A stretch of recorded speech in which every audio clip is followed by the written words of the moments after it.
Hello there, my sleep fellows. Tonight, you are invited to a tale as soft as moonlight on castle stones, a story nestled within the ancient walls of Hogwarts, where portraits whisper and staircases shift when no one's watching. But tonight's tale doesn't follow a hero in a duel or a villain in the shadows. No, this is a gentler kind of magic, the kind that lingers in candlelight and echoing corridors, in soft memories and forgotten footsteps. This is the story of a ghost who, quite curiously, had forgotten they were dead. Before we begin this cozy journey, if you find yourself smiling at the crackling fire in your imagination or sinking into your pillows just a little deeper, consider tapping that like button or hitting the bell icon so more sleepy stories can float gently your way whenever you need them. And if you ever want to explore more magical paths, they're always waiting just beyond the veil of dreams. Now, let's slip quietly into the heart of the story. It was a calm, sleepy evening at Hogwarts. The sun had dipped behind the mountains, leaving behind a soft lavender haze that wrapped itself around the castle towers. Inside, the warm glow of floating candles lit the hallways with a golden hue. The portraits along the stone corridors were beginning to yawn and stretch, some curling up in their frames with nightcaps and soft slippers, preparing for their restful stillness. The students had long since retreated to their common rooms. In Gryffindor Tower, a few giggles whispered through the air as warm cocoa mugs clinked gently and the fire popped quietly in the hearth.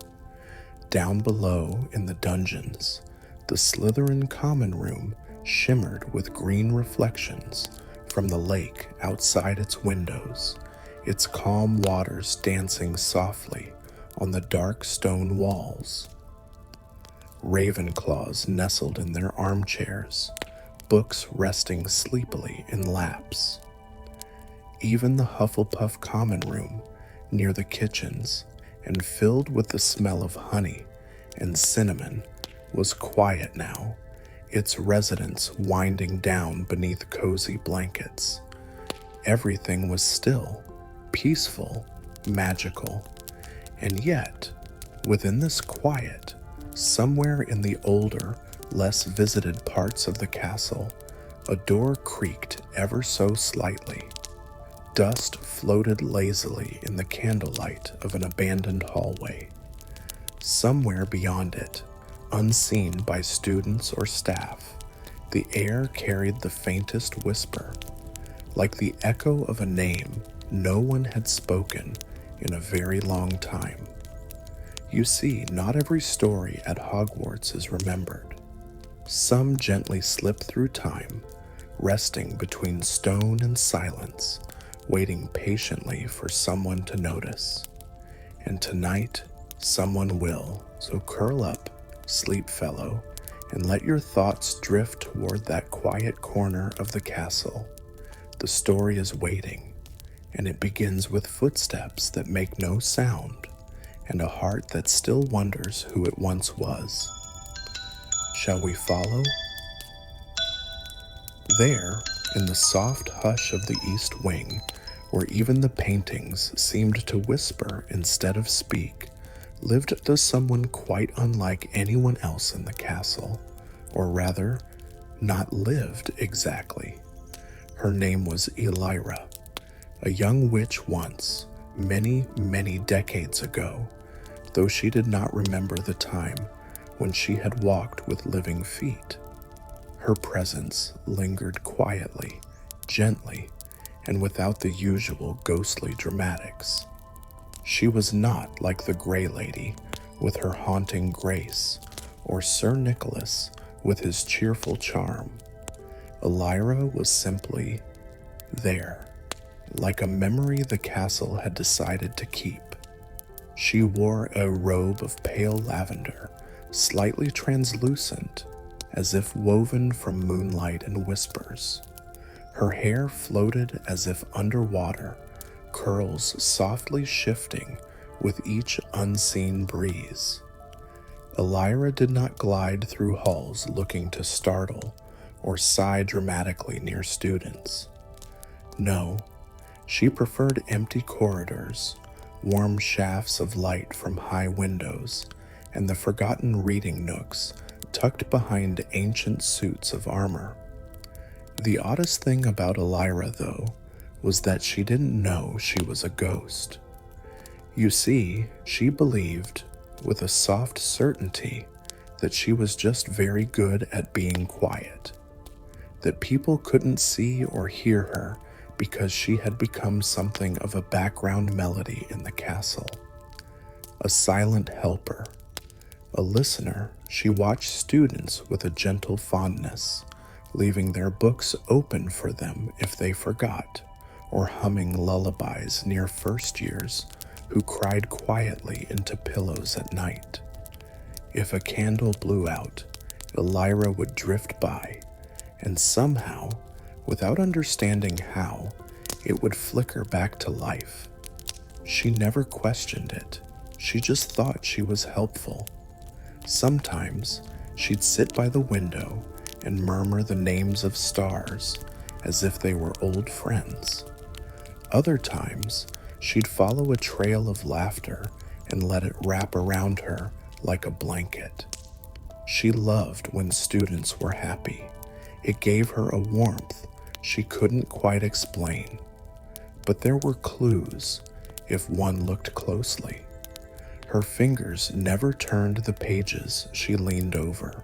Her reflection never appeared in the polished trophy cases. No one ever responded to her questions, though she asked them softly, curiously, as if the answers might float through the air one day. Hogwarts, in its own mysterious way, knew Elira. The castle made space for her, opening doors that had long since stuck, whispering her name through cracked tiles.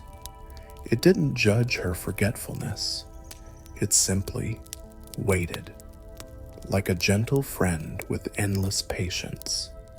And so, Elira wandered, a soft presence in a school of strong magic, of loud joy and louder mischief. She didn't seek attention. She only wanted to feel useful, to feel part of something. But deep beneath the warmth of her quiet wandering, a flicker of truth stirred. Something or someone was about to help her remember, and with that remembering would come something Elira had long forgotten she ever needed: to be seen. It began on an unusually quiet night in late October, when the castle was wrapped in an extra layer of mist. The sky above Hogwarts was a gentle canvas of pale gray, with a full moon softened by a veil of drifting clouds. Most students were tucked into their dormitories early, their yawns lulled by a double potions lesson and the promise of warm apple tarts at dinner. Even Peeves was absent, perhaps hiding from the caretaker's new ghost-repelling mop, or maybe just feeling unusually sleepy himself. In the east wing, Elira floated slowly past a row of forgotten shelves. Dust clung to every ledge like frost, untouched for decades. She was humming again, a tune she didn't know the name of, only that it felt safe and lovely, like rocking in a cradle or hearing your name spoken by someone who missed you. She reached a tiny alcove near an old tapestry of a dancing tree, and there she stopped. Not for any special reason, not yet, but simply because this corner had always brought her comfort. She liked to watch the tapestry's branches sway in a wind that never reached the stone walls. Elira whispered to the tree sometimes, asking if it remembered her. Of course, it never answered. But tonight, something strange happened. The air shifted, not in temperature or smell, but in feeling, as though something unseen had stepped into the room. Elira tilted her head and blinked, puzzled. For the first time in many, many years, she felt a breeze, real and cold, brush past her. "How odd," she murmured, even though no one could hear.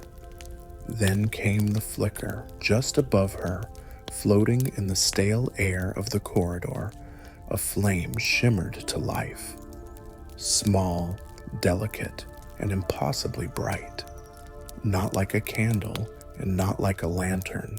It was alive.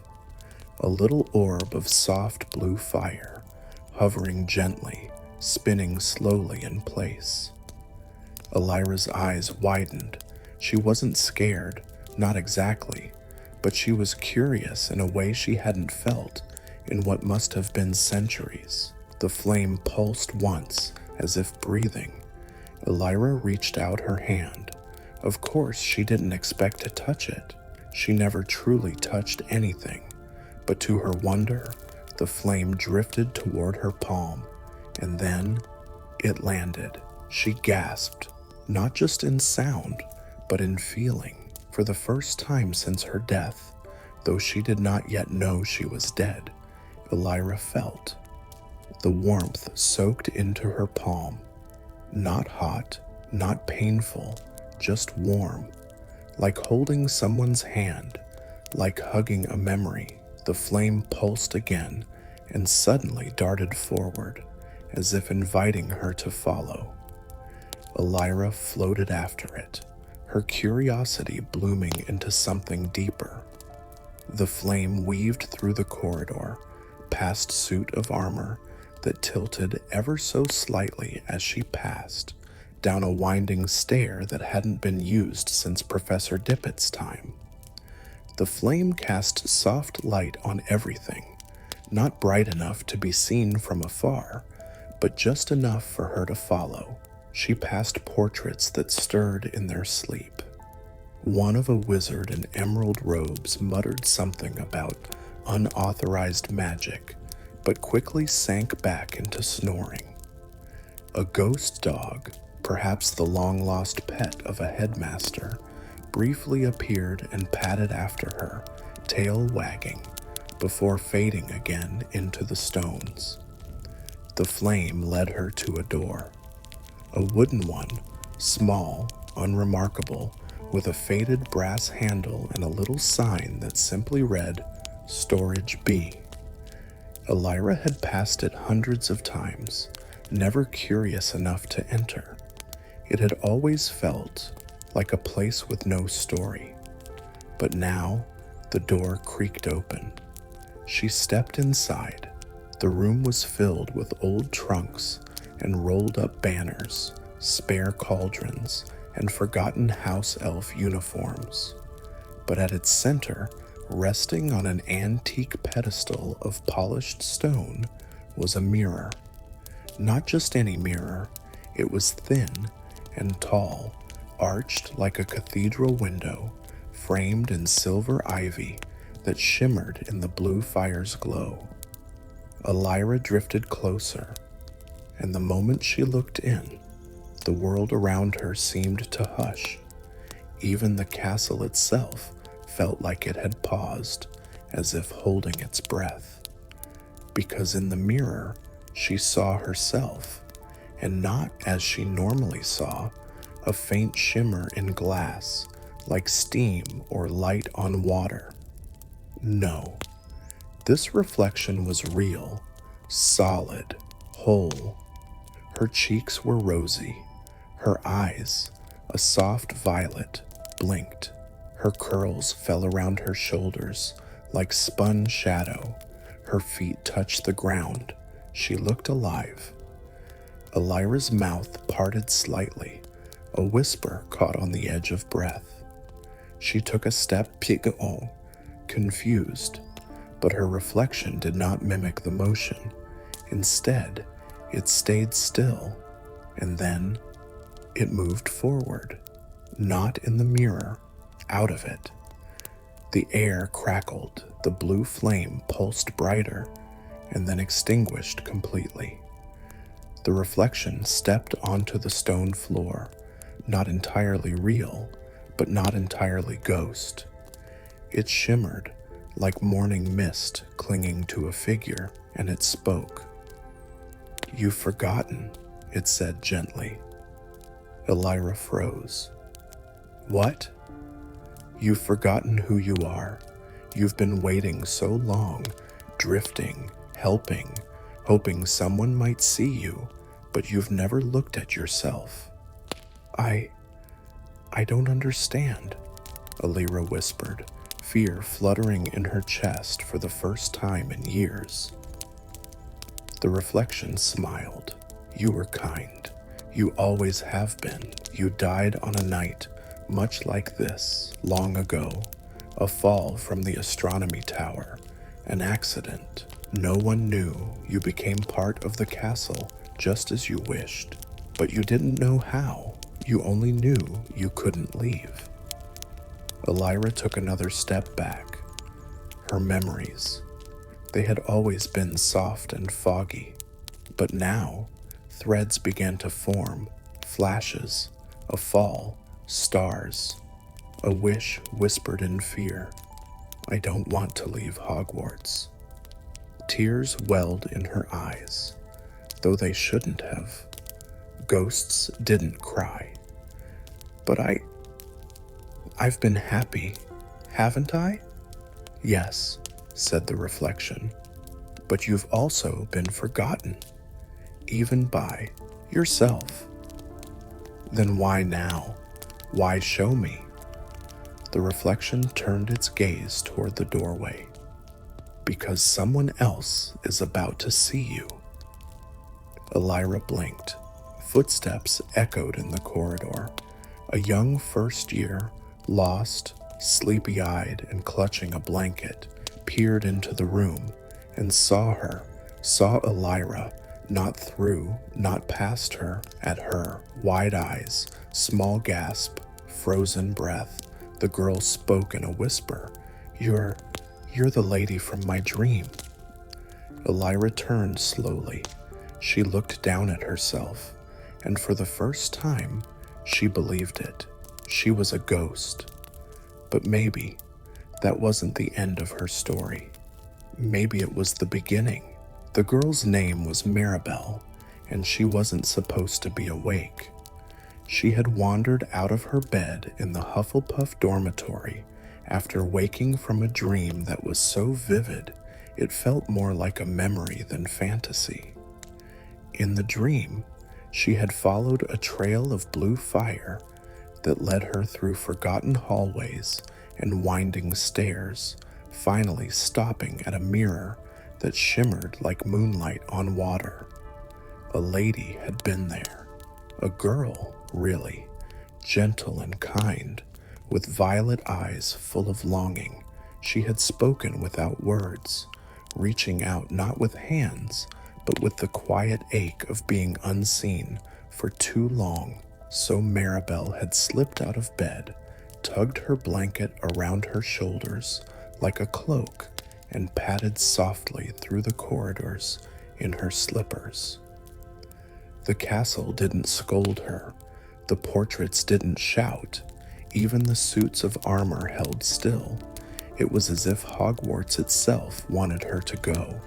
And now, standing in the dusty storage room, she saw her, Elira, still and glowing faintly, with silver dust clinging to her outline like dew. Her expression was a mixture of wonder and fear, not because of the child before her, but because someone had seen her. Maribel's voice was barely louder than breath. "I dreamed of you."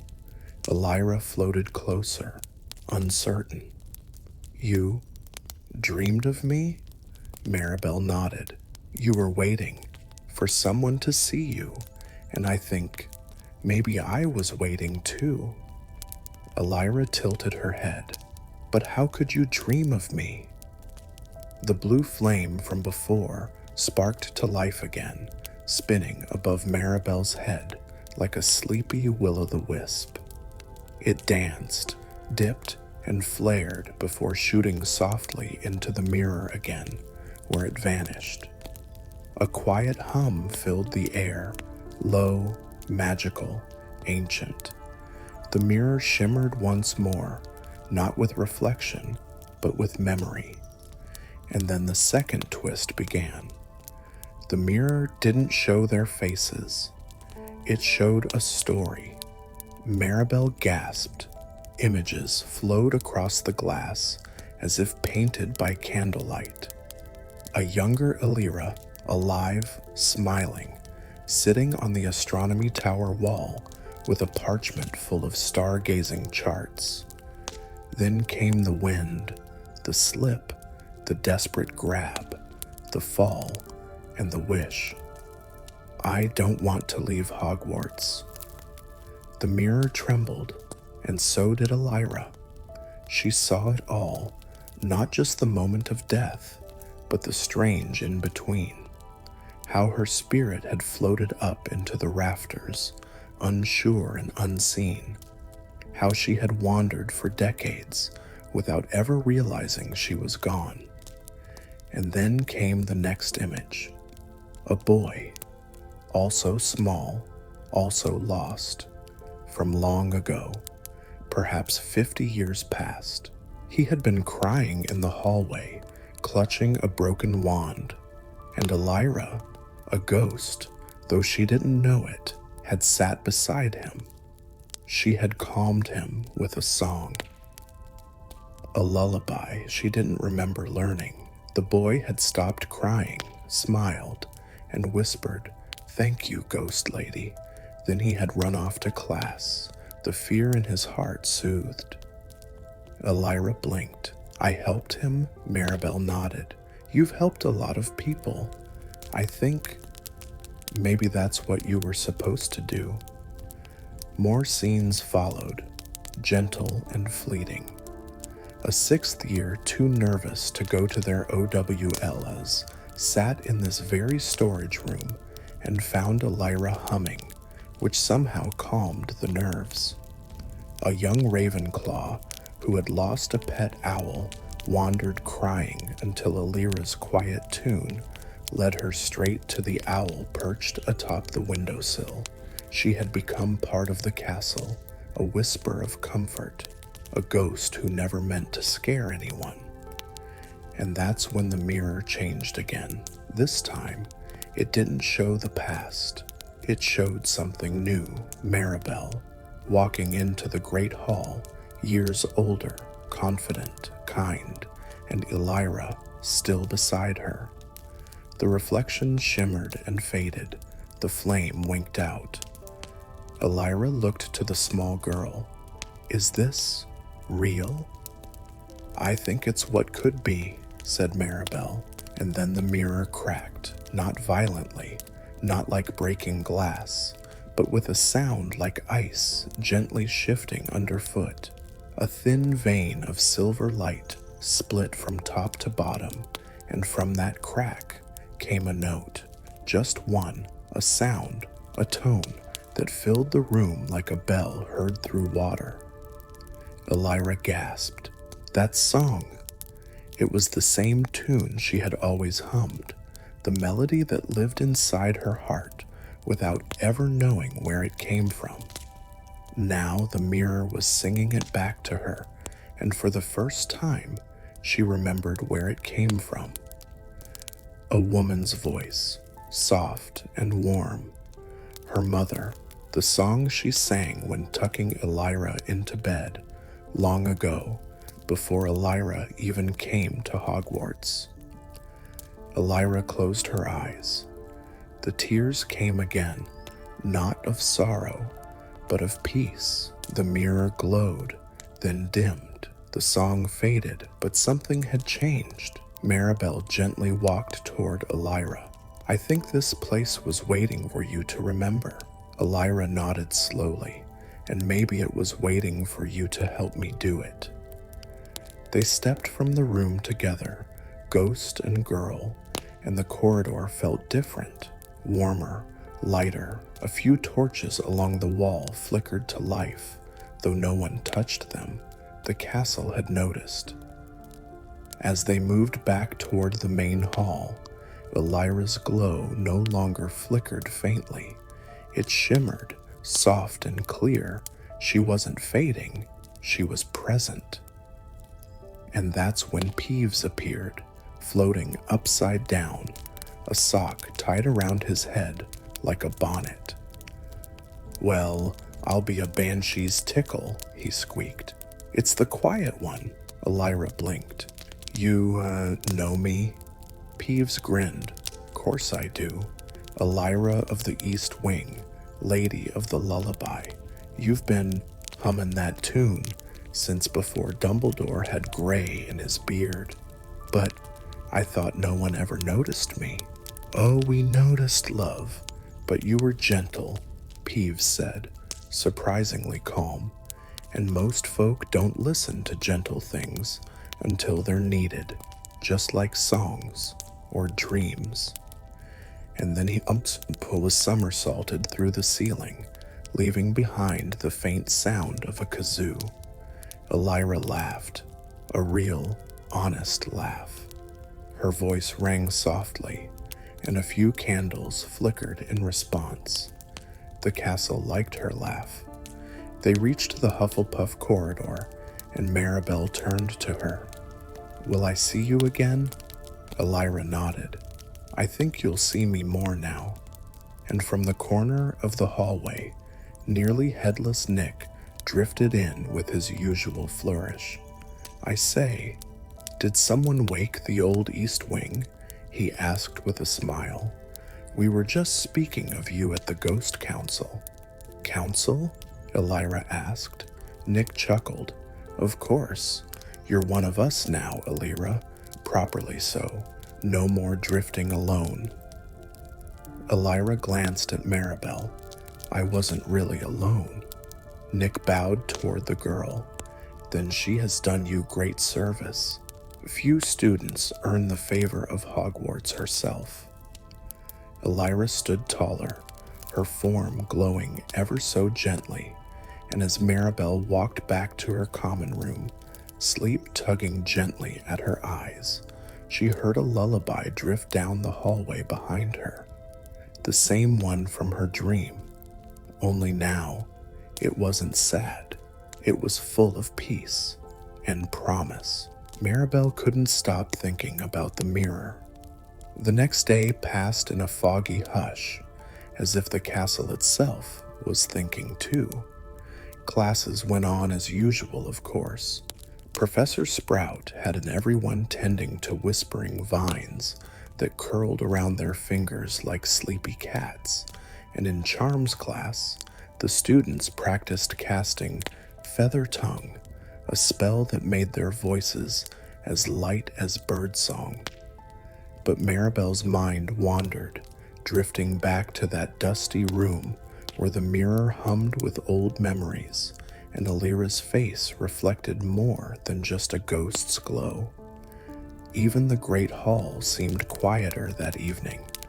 The floating candles flickered with a gentler rhythm, casting shadows that danced but never startled. Some students noticed, others didn't. But the castle was changing in that quiet Hogwarts sort of way, subtle, mysterious, and ancient as the stone beneath their feet. That night, Maribel dreamed again, but this dream was not like the others.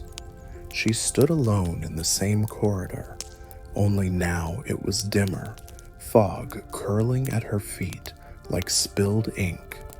The mirror stood at the end, not cracked but sealed, and a whisper echoed around her, not from Elira, but from something older, a whisper that said, One truth remains unspoken, one sorrow lies beneath. She reached out to the mirror, but before her hand touched the surface, a cold breeze rushed past her and blew out the dream like a candle. She awoke with her heart fluttering like a moth. The castle, too, seemed to stir restlessly. In the following days, strange things began to happen, not dangerous, but curious. In the library, books opened themselves to pages about forgotten ghosts and ancient enchantments. On the staircase to the astronomy tower, the portraits whispered among themselves, eyes following Maribel whenever she passed. The fat friar, always cheerful, seemed more thoughtful, pausing mid-float to glance toward the east wing with a furrowed brow. Something was waking, and Maribel felt it. Elira appeared to her more often now, sometimes in dreams, sometimes in quiet corners of the castle. She never meant to frighten. She always hovered just a little away from the light, her voice soft, almost melodic. They talked about simple things, how Elira had once loved rain tapping on windows, or how Maribel thought pumpkin juice tasted better at night. The friendship was gentle, unspoken, and strong. But one evening, in the corridor just outside the History of Magic classroom, Elira said something that changed everything. "I don't remember where I was going." Maribel looked up. "What do you mean?" "When I fell,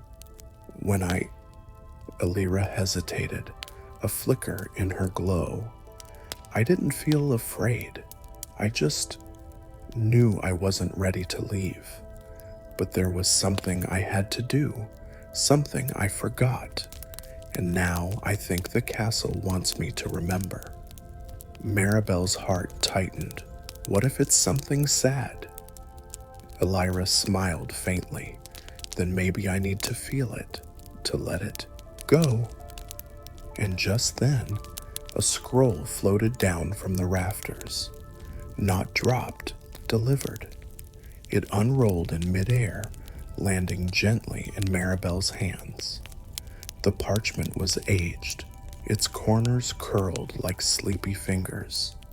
Across its surface danced ink that shimmered faintly with magic, not black, but a pale violet.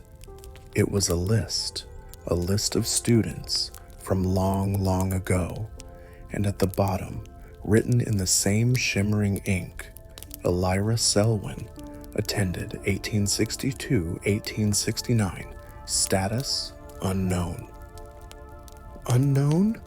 Elira whispered, before she could finish, a note rang out. The same soft, bell-like tone from the mirror. Then the scroll turned to dust in Maribel's hands. That night, the castle pulsed with memory. In the Hufflepuff common room, the fireplace crackled with blue fire, just for a moment. In the Ravenclaw Tower, the Eagle Knocker paused mid-question, murmuring a riddle about remembrance. Even the kitchens grew quiet, the house elves pausing to listen, as if something sacred moved through the halls. Maribel lay awake in her bed, listening, the soft hush of the curtains, the steady beat of her own heart. And then, a sound. Footsteps, but not on the floor. Above the dormitory, where no one should be. She rose, pulled on her slippers, and crept out. The corridor was dark, but not cold. A soft golden mist clung to the floor, and from the far end of the hallway came a whisper. Not a word, but a name. Maribel. She followed it. It led her not to the dusty mirror room, but higher, toward the old astronomy tower. The staircase curled like a sleepy dragon, each step echoing with faint musical notes. When she reached the top, the door was already open, and inside stood Elira. But she wasn't alone. A second ghost, taller, faded, wearing robes that shimmered like starlight, stood facing her. His face was kind, but his eyes held a deep sorrow. "Elira," he said, his voice like wind through reeds. "You were never meant to linger." Elira looked at him, tears glistening like pearls. "But I forgot." "I know," the man said. "I tried to call you, but your kindness rooted you here, and the castle, it let you stay." Maribel stepped forward. "Who is he?" Elira whispered. "My brother." The second ghost turned. I waited in the between, hoping she would come, but she stayed, singing lullabies, comforting the lonely, the castle wrapped around her like a cradle. A pause. She's remembered now, but there is one more thing. Elira looked to Maribel. "Will you help me?" Maribel nodded, though her hands trembled. The stars above the tower shimmered, then shifted. One constellation twisted into a new shape, a harp, delicate and glowing, and beneath it, a doorway appeared, not physical, not stone, but made of light. Elira looked at it and hesitated. "I'm afraid," she whispered. Her brother nodded. "So was I." Maribel stepped forward. "You don't have to go yet." Elira looked surprised. "You could stay," Maribel said, "but only if you want to, not because you forgot." That changed everything. The mirror had helped her remember, but Maribel helped her choose. Elira smiled, not sad, not fading, just at peace. And she turned to the doorway of light and said, "Maybe not yet. I still have lullabies to sing." The doorway shimmered, paused, and faded, like fog under sunlight. The stars blinked, the tower was silent. But something had changed. The castle had accepted her choice, and from somewhere deep in its walls, a low hum rose. Not warning, not fear, but welcome. The days after Elira's decision were filled with a new kind of magic, quiet, reflective, and gently shimmering in the corners of Hogwarts where the old stories lingered. Maribel walked differently through the corridors now, not just as a student hurrying to charms or potions, but as someone who had glimpsed something beyond the ordinary. The castle itself seemed to notice. Walls that once held nothing but stone now offered her secrets, carvings that shifted under her touch, paintings that bowed as she passed, doorways that opened not with spells, but with trust. She returned often to the astronomy tower, not because she expected Elira to be there every time, but because it felt like a place where choices lived. The view from that height, with stars bleeding into the velvet sky and the wind whispering stories past her ears, made everything feel gently possible. One evening, Professor Lupina, the gentle transfiguration teacher with hair like silver fog, called Maribel aside after class. "You've been listening," she said simply, handing her a spauble-wrapped bundle. "You might want this." Inside the cloth was a key, not shiny or elaborate, simple brass, slightly warm, and curved in a way that felt comforting in her palm. "No doors have ever refused it," Lupina said with a wink, "but it only works when you're asking the right question." Maribel turned it in her hand, puzzled, but not afraid. She waited until nightfall, when the castle was breathing in its quiet rhythm, and wandered past the library, down staircases that had no names. She followed instinct instead of directions, and eventually she found it. A wooden door, plain, tucked behind a forgotten tapestry of a sleeping unicorn. It had no handle, no sign, just a soft pulse of warmth when she came near.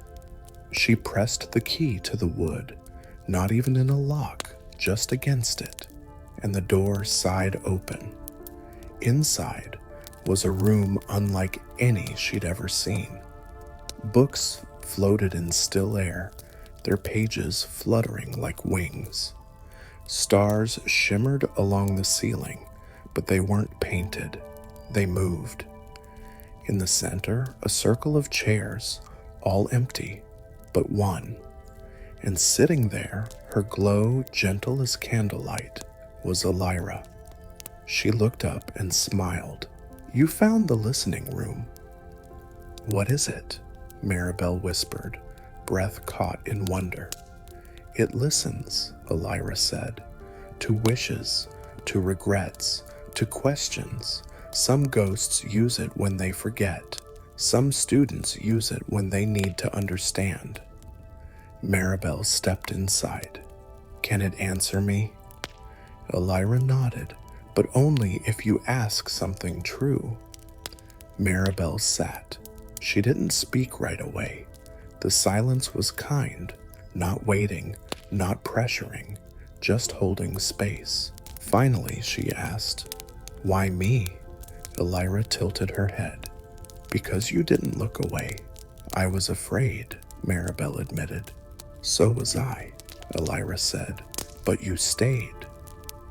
The stars overhead shifted slightly, and a gentle musical tone rang through the room, like chimes stirred by thought. Maribel looked at Elira. "Do you think the castle chooses who to show secrets to?" "I think the castle waits," Elira replied, "and when someone listens long enough, it answers." That answer stayed with Maribel. Over the next week, she explored not just the castle, but the questions it offered. Each night, she returned to a different place. The second broom closet in the third hallway that hummed with lullabies. The old classroom with cracked stone that echoed with memories when you tapped your wand 3 times. The portrait of the woman in green robes who wept until someone asked her name. Maribel asked. Her name was Elowin. She had died in the 1300s, not of war or magic, but of heartbreak. She wept not because she was trapped, but because no one remembered she had once been loved. When Maribel said her name aloud, Elowin smiled for the first time in centuries. Maribel began keeping a notebook. She called it The Soft Places, a map not of doors or spells, but of moments, rooms that needed kindness, hallways that whispered warnings, windows that glowed a little brighter when you forgave someone. One evening, she brought Elira to a courtyard she'd never visited before. The ivy glowed faintly silver in moonlight, and the air smelled of cinnamon bark and old pages. "I think," Maribel said, "that not all ghosts are lost." Elira nodded. "Some are just waiting for someone to see them." And then Maribel asked the hardest question she'd been carrying. "Will you ever go?" Elira's glow dimmed slightly. "Someday, when I've finished singing." Maribel took her hand, or rather, the place where it used to be. "Can I stay your friend until then?" Elira's smile was like sunrise on snow. "You already are." That night, Maribel returned to her dorm and found something new at her bedside. A small stone, round, smooth, warm. It was humming, not loud, just enough to remind her that magic listened, that choices mattered, that even forgotten ghosts could find peace and bring it with them, and so could she. The sky over Hogwarts had taken on the pale, drowsy hue of late autumn, neither fully gray nor quite golden, but softly glowing with a sleepy kind of hush. Leaves drifted through the air like whispers, and the castle itself seemed to slow its breathing. It was the perfect kind of evening for remembering things long forgotten. Maribel sat once more in the listening room, her notebook open on her lap. Its pages had filled quickly with soft discoveries, the names of portraits who had lost their titles, the lullabies sung by enchanted stone, the corners where magic pooled like moonlight waiting to be found. Elira sat across from her, fading just a little more with each visit, like morning mist clinging gently to the last threads of night. "Elira," Maribel said, voice barely above a whisper, "do you think there's a reason you haven't moved on?" Elira's eyes shimmered. "I've wondered that too. I think I stayed because I forgot. Not just my death, but my living. I lost the pieces that made me, me." Maribel traced a circle on the parchment with her fingertip. "Could we find them?" The silence that followed wasn't empty.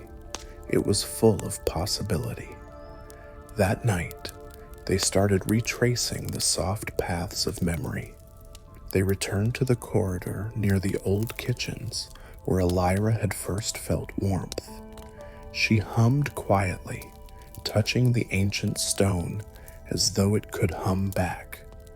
They sat beneath the whispering portrait of Headmistress Everglyn, who, when addressed kindly, revealed that Elira had once been her apprentice, a gifted charm crafter who specialized in protective wards and silent spells.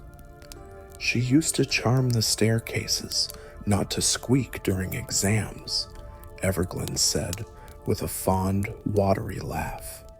She believed peace made magic stronger. Piece by piece, memory returned.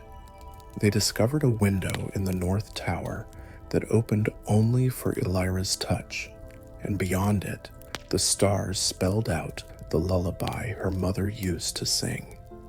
In the herbology greenhouse, a small pot of night-blooming thistle suddenly sprouted at her presence, a plant that only opened for those who had healed a wounded soul.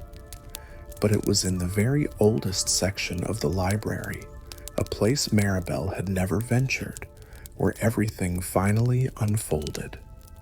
A tall, narrow alcove stood hidden behind a stack of forgotten atlases, and inside it, a single, floating book glowing with soft light.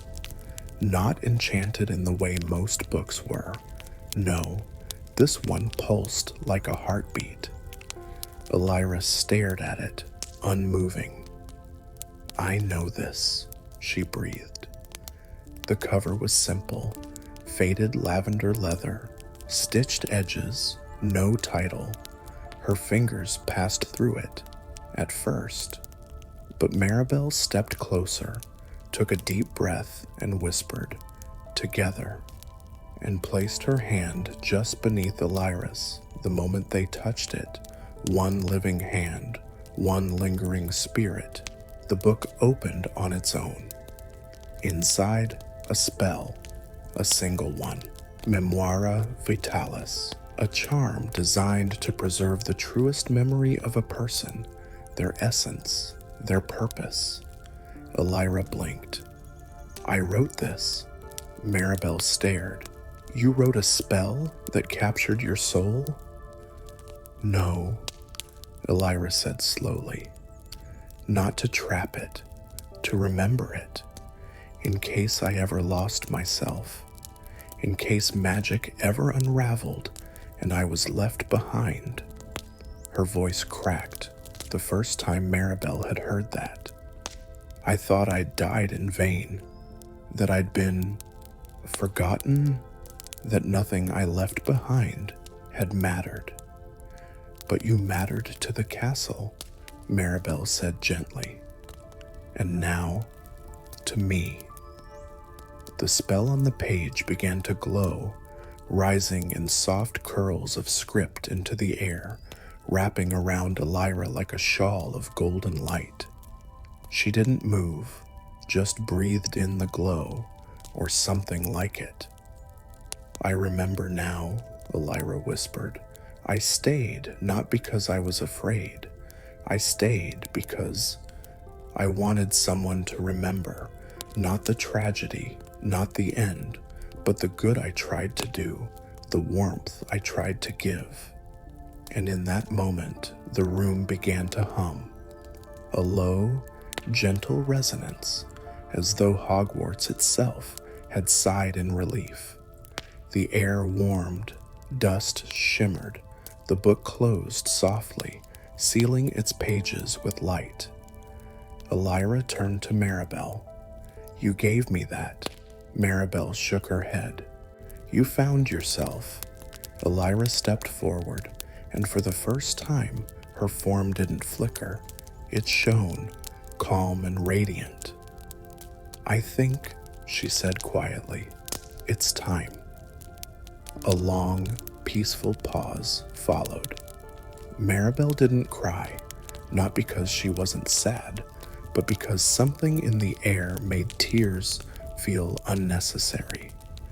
There was no loss here, just change, just release. But then, Elira surprised her. I want to leave something behind. And with that, she reached out, and in a swirl of silvery light, the small humming stone that Maribel had found at her bedside reappeared. It now pulsed with a soft amber glow, steadier thin than before. For you, Elira said, a charm stone. It will hum when someone near you feels forgotten, when someone needs to be seen, so you can do for them what you did for me. And then she faded, not vanished, not erased. She simply glowed, brighter and brighter until the room itself seemed to breathe her in, and the silence that followed was full of peace. Maribel stood in the hush of the library alcove, stone in hand, heart full. She walked back through the castle with a softness to her step, her notebook tucked under her arm, its pages heavy with magic, not of spells or wands, but of connection, memory, friendship, the kind of magic that lingers. In the days that followed Elira's final glow, Hogwarts felt softer, not quieter exactly. The castle still whispered with portraits, and staircases still grumbled when late-night wanderers stepped too loudly. But something had shifted. The air felt warmer around the corners. The stone didn't echo quite so hollowly. There was a gentleness now, as if the castle had taken a breath it had been holding for far too long. Maribel went about her days with a lightness in her step. Her classes resumed, history of magic, herbology, even the one with the strict professor who made first years tremble. But for her, everything had a new kind of depth. The lessons weren't just about spells or facts anymore. They were about feeling the shape of memory, noticing the weight of forgotten things, and listening, truly listening, to what Hogwarts had to say. She still visited the listening room, of course. Though Elira was gone, the space retained a familiar warmth. The chair where Elira once sat remained untouched, and the stone on the windowsill hummed occasionally, never loud, never startling. Just a soft, steady sound, like a lullaby remembered at the edge of sleep. Sometimes, when Maribel studied late, she would hold the charm stone Elira left behind. It didn't glow often, but when it did, she knew there was someone nearby who needed kindness, a soft word, or simply to be seen. And so she offered it, in smiles, in shared notes, in remembering a name someone thought no one had learned. People noticed, not all at once, not in grand ways, but slowly. "You always seem to know when someone needs help," a third year whispered once, eyes wide, but Maribel just smiled. "I just listen." One evening, long after the castle had quieted and the torches flickered low, Maribel sat beneath the great tree by the lake. The wind stirred gently, brushing her robes like a sleepy sigh. She opened her notebook, now nearly full, and added one last line beneath all the scribbles and wonderings. Some ghosts aren't scary at all. Some just needed to be remembered. She looked out over the dark water, where the moon left its trail like a ribbon of light. She thought of Elira, the girl who had once softened the squeak of stairs and believed peace made magic stronger. She thought of how Hogwarts had welcomed her, how it had allowed a lost soul to linger, waiting for a kind voice, a steady heart, a curious girl with ears to hear. And then she thought of herself, how she'd arrived unsure, uncertain, afraid to be noticed, and how now, without even realizing it, she had become someone who made others feel safe. That, she decided, was magic too. Real magic. No incantation, no wand flick, just a soft hum in the heart. The wind rustled the pages of her notebook as though the castle itself had sighed in agreement. She closed it gently, placed the charm stone in her pocket, and stood. The night was calling her back, and though she walked, alone across the soft grass, she felt utterly surrounded by memories, by warmth, and by the gentle magic of a story well remembered. And now, dear sleepy listener, as the lanterns dim and the magical echoes of Hogwarts settle into stillness, we gently close the cover on tonight's tale.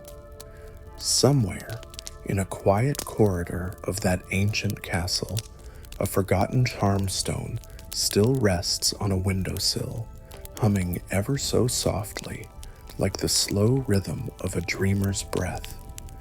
The stories we tell, like Elira's, don't always need grand endings or loud farewells. Sometimes, the most powerful magic is in the quiet letting go, the tender act of remembering, and the calm that follows a mystery made whole. Perhaps tonight you feel a little like Maribel, curious, gentle, carrying questions that don't need answers right away.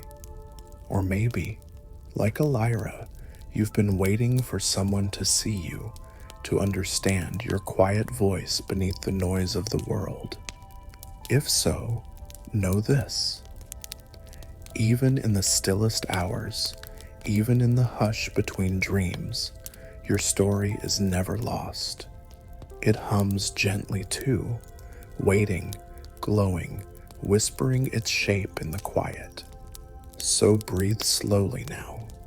Let your mind drift like a ghost through empty halls, not to haunt, but to rest.